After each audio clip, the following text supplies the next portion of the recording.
bertemu lagi dengan saya, Fahrizal Mukmin, dalam Bacotan Gabut.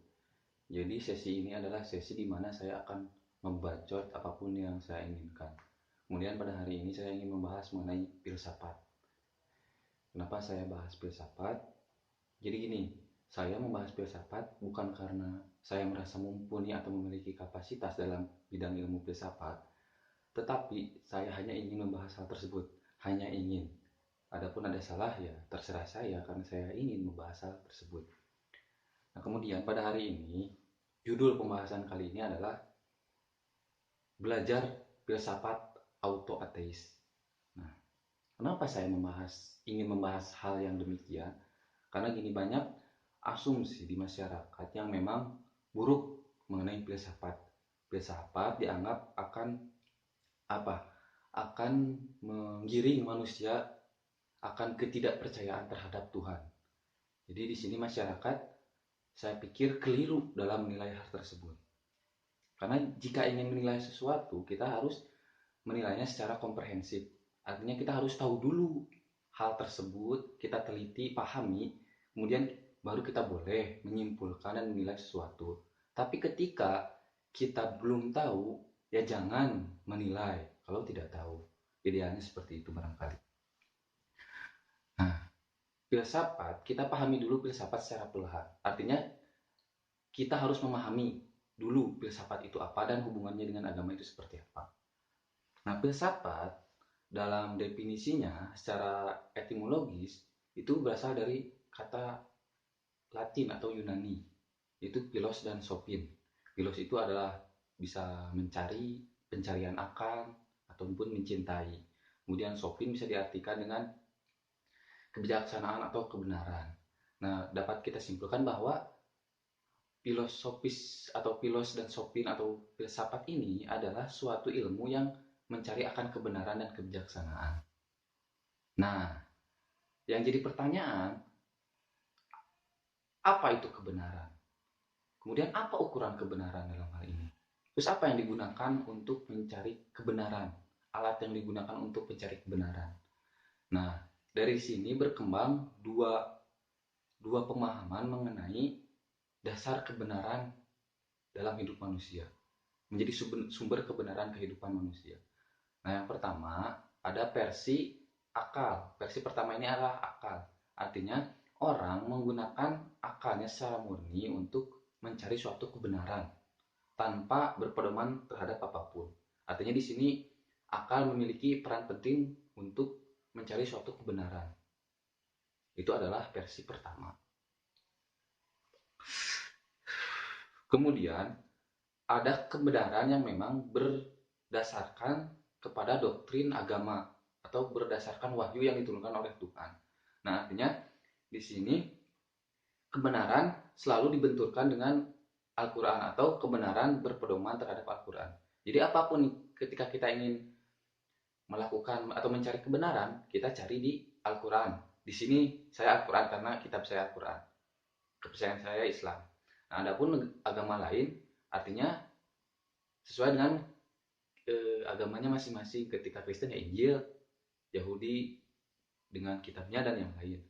Mungkin di sini ada dua versi kebenaran, yaitu akal dan doktrin agama. Nah, dari dua versi ini muncul beberapa model hubungan antara filsafat dan kemudian dengan agama. Model-model ini yang sejauh ini saya tahu itu ada tiga model mengenai model hubungan antara filsafat dan kemudian dengan agama. Karena filsafat ini itu sangat identik dengan akal dan rasio. Adapun agama itu sangat identik dengan wahyu. Apakah memang akal dengan wahyu ini bertentangan? Saya rasa tidak juga.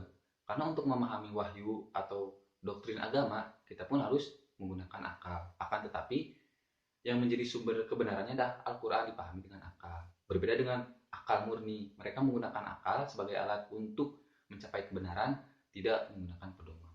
Nah, dari sini ada tiga model hubungan antara agama dan filsafat. Nah, model pertama ini, filsafat sebagai agama itu sendiri. Ini seperti versi kebenaran ke-1 ya, itu mengenai akal. Artinya di sini model pertama ini adalah memahami kehidupan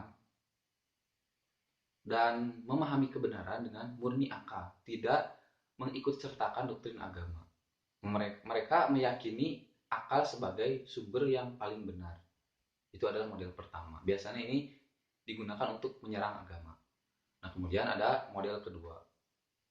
Di sini filsafat berperan untuk mendukung argumentasi agama. Jadi biasanya kalau model kedua ini adalah orang-orang yang beragama dan berfilsafat.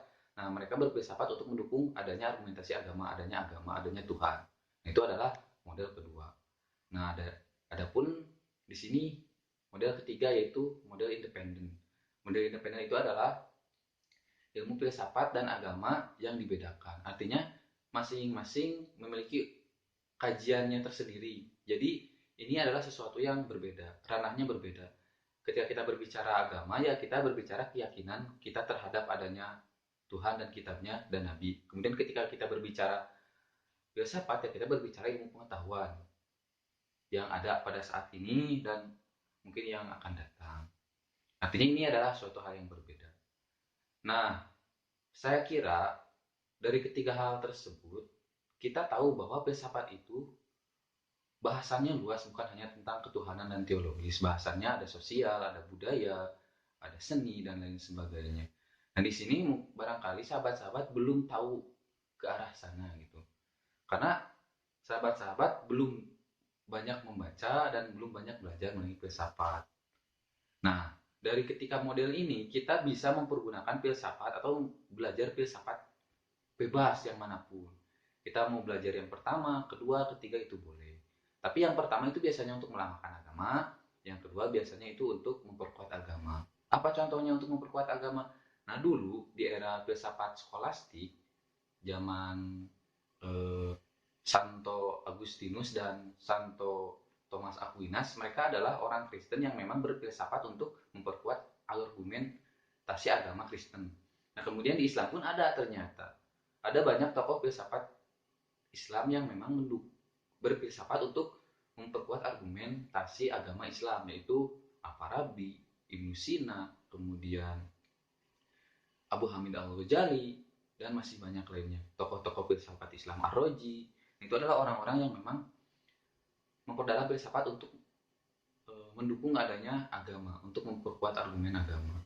Nah, adapun statement Al-Farabi bahwa mengatakan jangan takut berfilsafat, sejauh apapun ketika itu benar pasti akan tidak berbenturan dengan agama. Selagi itu benar, kata Al-Farabi. Nah, di sini saya menyimpulkan bahwa filsafat itu adalah sebuah alat yang memang bebas dipergunakan untuk manusia. Apakah memang untuk digunakan untuk kebaikan atau keburukan? Karena saya kira sesuatu diciptakan oleh Tuhan atau oleh Allah Subhanahu wa taala itu pasti ada manfaatnya. Jikapun buruk pasti ada baiknya. Nah, kita cari dalam filsafat itu adalah hal-hal yang baik. Jangan sampai kita hanya melihat hal yang buruknya saja. Nah, barangkali kita gini, jadi kita hidup itu harus bisa berterima kasih kepada sesuatu yang telah memberi manfaat kepada kita. Artinya ketika filsafat itu telah memberikan manfaat kepada kita sampai saat ini, ya kita berterima kasih. Jangan sampai kita menjudge filsafat itu menjadi sesuatu yang buruk. Ketika kita ingin memperkuat agama, ya kita berfilsafat untuk memperkuat agama. Boleh saja. Nah, mungkin itu dari saya. Kurang lebihnya mohon dimaafkan.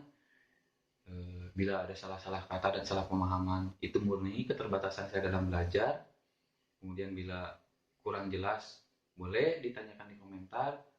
Bila setuju, boleh nyatakan di komentar. Bila tidak setuju, boleh membantah di komentar. Silakan, bebas dengan saya. Mungkin itu dari saya. Wassalamualaikum warahmatullahi wabarakatuh.